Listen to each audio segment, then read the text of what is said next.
Hey guys, we're about to talk about the Commander exclusive cards from Kamigawa Neon Dynasty.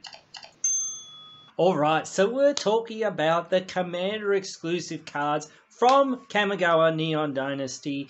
There are a few cards in this set that they specifically basically put in the set boosters and what do they call them? The collector's boosters for Commander only. They're not legal in Standard. I guess they're legal in Vintage and Legacy or whatever, but we don't care about any of that. We care about Commander. So we're going to have a look at these cards.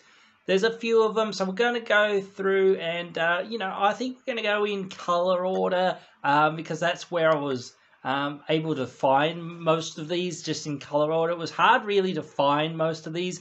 This is what I mean by some of the product and whatnot, when you actually try to find some of this stuff and say, oh, well, this is what it is, like Google search it up, it is so hard to find sometimes because people confuse it with the Commander decks or whatever. Is this in the Commander deck? No, it's not in the Commander deck because there's no white Commander deck. Or whatever, or this, like in one set there might not be a white Commander deck, or there might not be a blue Commander deck or whatever, or deck that contains blue. So I know there's a blue and there's a white one, but whatever. These still aren't in many of the Commander decks. But anyway, we'll keep having a look and see what these cards are actually all about. First off is Meojin of Blossoming Dawn, a big 8-mana card, 4/6 spirit, enters the battlefield with the indestructible counter if you cast it from your hand. I'm going to talk about more of these Meojins throughout. They all have this ability if you cast it from your hand. So first off the bat, you really want these in the 99, or you want some way to get them in your hand. But anyway, beyond that, it has the same sort of abilities that most of the Meojin sort of had in the past, where you can remove that counter, and in this case, it creates a 1/1 spirit creature token for each permanent you control. I think that's pretty good, because it can create those permanents for the number of lands you control, and for the most part, you'll have at least 7 mana worth of 8 mana rather worth of lands or mana rocks or whatnot to have had cast this. So I don't know why you would want to remove the indestructible counter. Perhaps if it's getting exiled or somebody's making you sacrifice it or something like that. Or you just want to get all the spirits out of this, like you're going down some route with that, like I don't know, but still, yeah, cool. But beyond that, you really want the indestructible counter. So what are other ways that you can get it? There are a few other ways. Tyrite Sanctum or whatever it's called, from Kaldheim, I believe it was. Basically, when you put it, you can make a creature a god, and then you can put an indestructible counter on it. So that's a way to do it. There's a couple of creatures that actually give an indestructible counter. Most of them aren't in this color, so unfortunately that's a bit of a letdown there. There's not many other ways you can really do it, so yeah, but this is a decent card. I think someone might want to play maybe the Meojin Tribal. I don't know, 5-color Meojins, just the old ones and the new ones. They don't 100% synergize or work together or anything like that, but still it might be kind of cool. Yeah, this is your Commander. I don't know, I guess you're going down some sort of token route somehow, and going to use those spirits for something. I don't know, you're in white, what are you going to do with them? Skull clamp them all or something? I don't know, attack people with them? I don't know.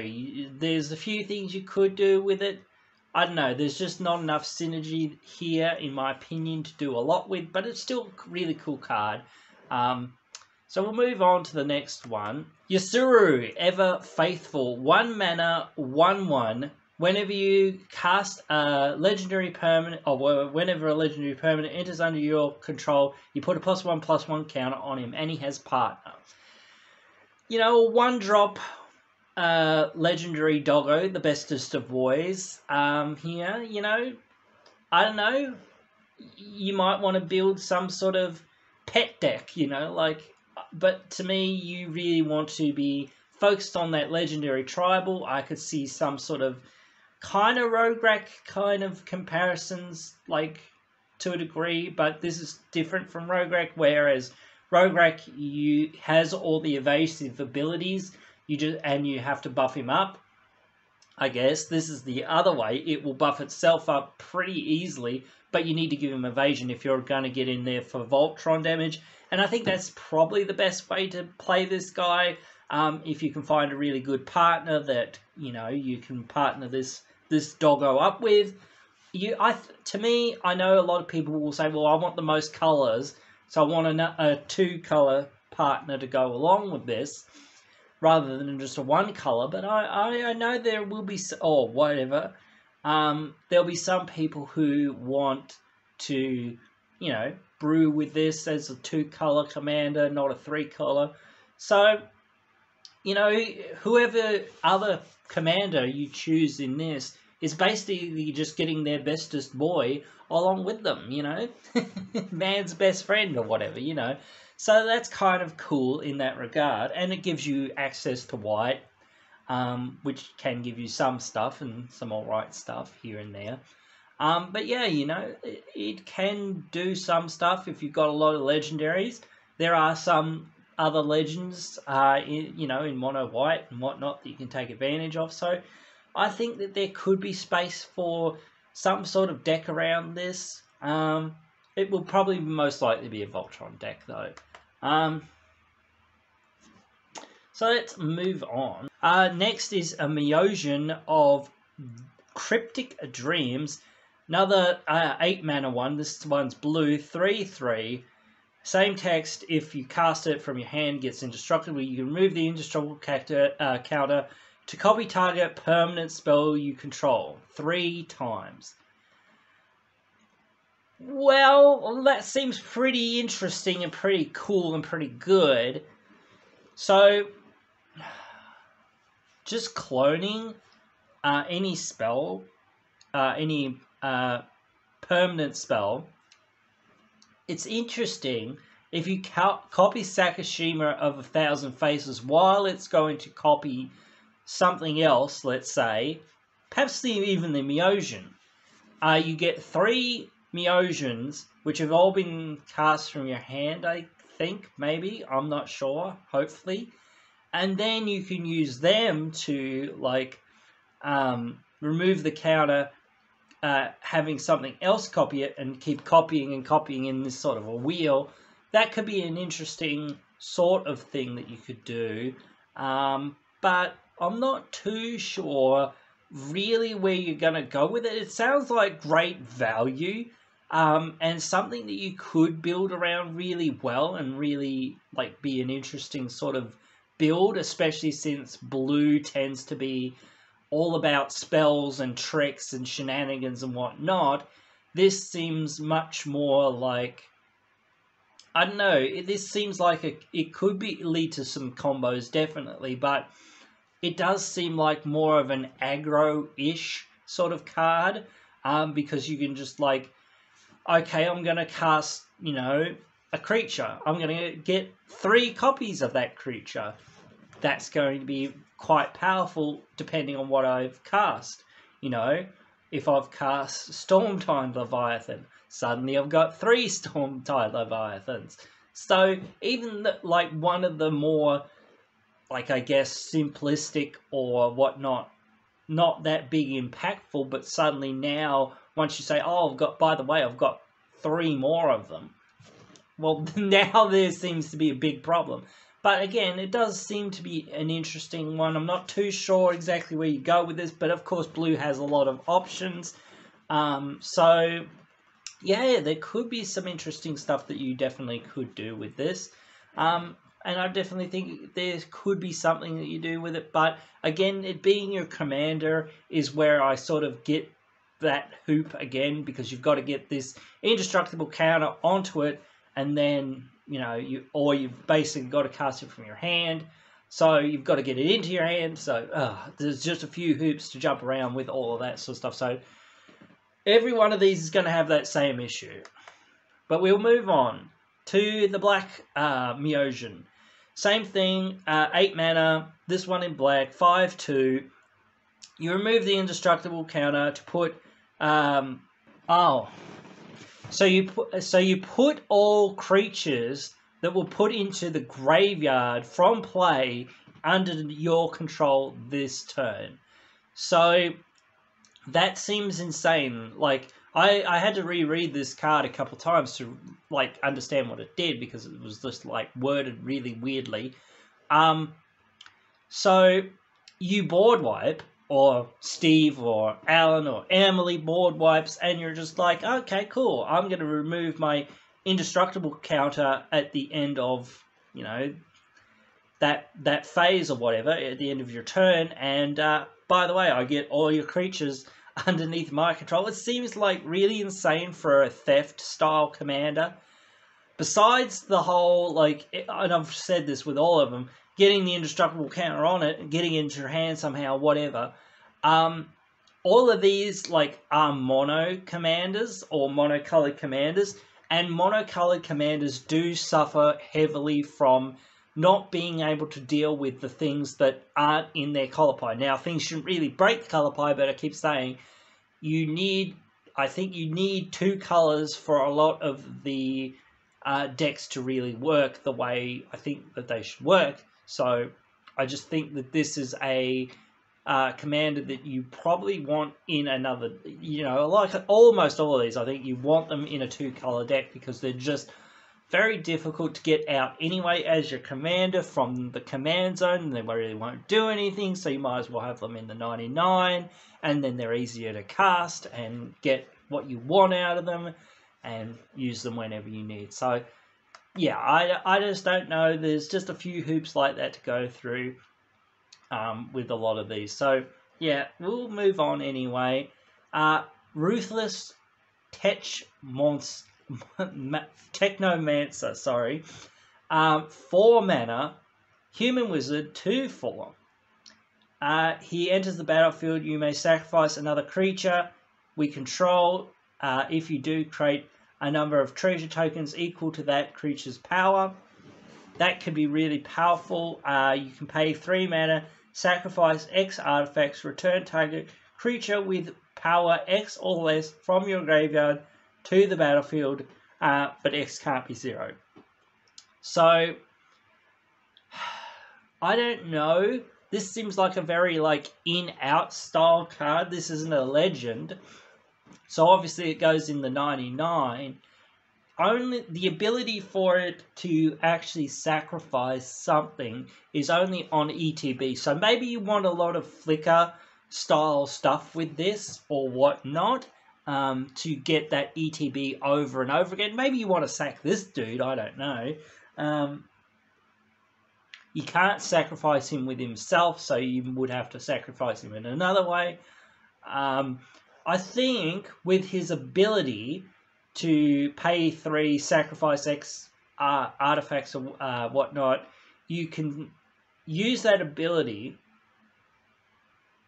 You can sacrifice him in response to the ability and bring him back. Maybe that would be kind of interesting, but why you would do that besides just getting the prop for the second, you know, sacrifice ETB trigger, I don't know. But still, it seems pretty good that you can sacrifice things, or artifacts especially, to return creatures. In the late game, you'll have a lot of mana rocks and things like this, like lying around and whatnot. They're just like, what am I doing with these? Or you'll have a lot of treasures, like they've really been pushing treasures into all the colors, even green for some silly reason. But you'll have all of this mana sitting there, and you'll be like, what am I to do with it all? This could be a really good thing to just be like, okay, I'm going to sack a whole bunch of my artifacts, you know, get a whole bunch of my creatures back, try to rebuild, try to do stuff, you know, and get somewhere. So this could be a good card for that. It's nothing like the the uncommon from Rivals of Ixalan, where you just like whenever you sack, you get treasures. It's like, oh my god, this is like so powerful. But yeah, this seems fine, and it seems like it could go in some sacrifice aristocrat style decks and whatnot. So yeah, definitely interesting. So we'll move on. We've got more cards to talk about. We've got the red Meojin. Same deal again, but this one's a 7/4. You remove counter from him. He deals 7 damage to each of up to 3 targets. So you can deal 7 damage to each of your opponents. You can deal 7 damage to one of your opponents and some of their creatures or whatnot. I don't know how powerful this one is. I think this one's kind of the bottom of the barrel to the degree. So, again, you've got all of those problems that I was saying with the other ones. This one's just 7 damage to 3 things. Sure, if it's going to go away, maybe it's okay to get extra damage out of it and then recast it later so that you can keep going. Like a lot of these aggro decks, these red aggro style decks will need as much damage as they can get. So again, sure, for the most part, but again, yeah, no, I don't really see that you can do a lot with this. So sure, you can put it with Torbran and some other things like that and whatnot, but again, just like for 8 mana dealing 7 damage to each opponent, just doesn't seem like a good deal. But of course it doesn't do that. But again, that's kind of like the main thing that it does do when you decide to remove that counter. You can of course try to recast these from your graveyard, though it doesn't really work because it's got to be from hand to get the counter. So again, I don't know. But anyway, we'll move on. We've got a little bit more, I think, here to talk about. We've got Goshanti, Life's Origin, the new 5-color Shrine Commander. So he's 4 mana, 3/4. You pay all the manas of all the colors, Woburg colors, and tap him to return an enchantment card from your graveyard to the battlefield. Whenever he or another, or I'm assuming he's a he for this second, or another non-token shrine enters the battlefield under your control, you create a 1/1 color shrine enchantment creature token. This seems really good for Shrine Tribal, yo. So if you're playing the Shrine deck, he's your Shrine Commander. He's just Shrine Monicon. He's just Shrine like no tomorrow. So he's very powerful. He can do a lot of stuff for your Shrine decks.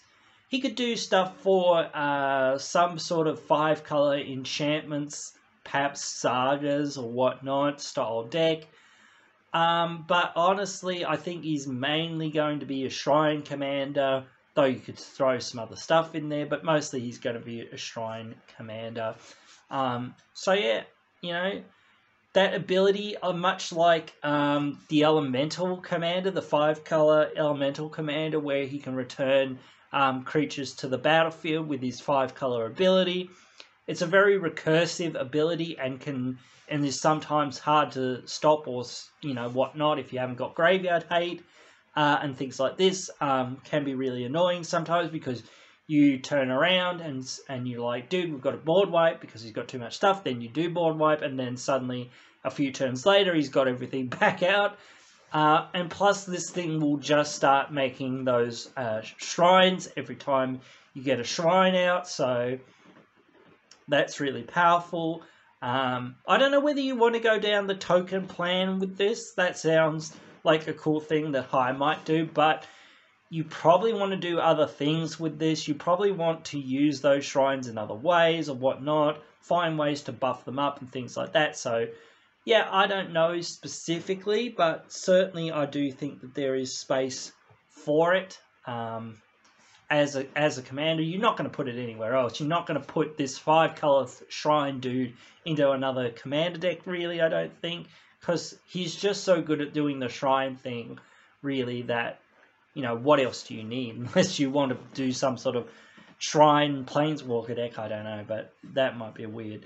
Next is Meojin of Towering Might, the green one. 8/8 this one. Remove indestructible counter from him. And you distribute 8+1/+1 counters among any number of target creatures you control. They gain trample until end of turn. So it's kind of a Craterhoof-ish behemoth style effect where you're getting this buff to, you know, some of your creatures and whatnot. Actually, it's much more like Emdra's Forerunners, I guess, for the most part. But it is a counter, so it is permanent. I actually might look at this for my +1/+1 counter deck that I'm building with Taurens. Because, yeah, like, I really want a +1/+1 counter overrun, essentially, style of an effect to put into that deck, and there just really isn't one. So this is a really good card for decks that are like that want a +1/+1 synergistic style win condition. Or I don't know how good of a win conditioner it is, because you're only getting the 8 counters. So that's not a huge deal, but still adding 8 power to your next attack and giving everything trample, that's still really good. So I still think this could see some play in some decks, certainly. But again, just like where you want to be a +1 counter deck, you want to be able to have this guy in your deck somewhere, I think, definitely. If you're playing a deck that wants these counters and wants to synergize with that, or can give indestructible in other ways, I definitely don't think, again, a lot of these are their own commanders. They're really a commander that or a card that you want to put in the 99 of other decks, because they just function much better when you're like looking at them in that regard and in that way, because they, you know, they don't really do a whole lot when you cast them from the command zone, and then when you recast them from the command zone, they're even worse because they do even less. So again, there's a lot of hoops to go through when you're talking about these cards and thinking to yourself, well, do I want to do this? How effective is this? What not? And things like that. So there's a lot to think about in putting some of those cards into your command zone. Looks like, I think that is pretty much it from the set that's commander exclusive cards. So yeah, that's pretty much it for the cards from the set that are commander exclusive cards. There's some pretty interesting ones. Most of them are the Meojin. There's obviously the goodest of boys, the Shrine Commander and whatnot, and the Sacrificing card. Sometimes when I see these cards being, you know, printed and whatnot, to me it's funny that they printed these, you know, for the Commander format, but they're monocolored legendary creatures, and they know how monocolored legends get cast most of the time from the command zone, but yet these all care about being cast from your hand. So just a little bit of a non-bow there that I don't know, I don't understand. These were meant for Commander, so I don't really get why. I get that there's perhaps it was like, oh, it seems too easy, but you're casting an 8-mana Commander from your command zone already. Yes, I'm sure the green one, probably you can ramp it out much easier than the other ones, but still, it's just one of those things where it's like, this doesn't make much sense if you actually look at it from that perspective and whatnot. So, but yeah, like the Shrine Commander, really good. The Doggo Commander, really good as well, I think. And the Sacrificing card could be good in certain decks and could have some place. But the other ones, I really think you want to be playing some sort of 5-color whatnot, Meosian tribal style deck or whatnot, or whatever. So yeah, that's my thoughts on the cards from the set that are Commander exclusives. You guys can let me know what you guys think of these cards. Write your thoughts down there in the comments below. I'll be sure to try to respond to all your comments. Really do love interacting with you guys, talking about EDH and all the geeky things that we love in this format. And yeah, I'll see you down there in the comments below, or see you in the next one. Hey, you've just finished watching one of our videos. A bunch of other videos are popping up on your screen now for you to check out, so why not check them out?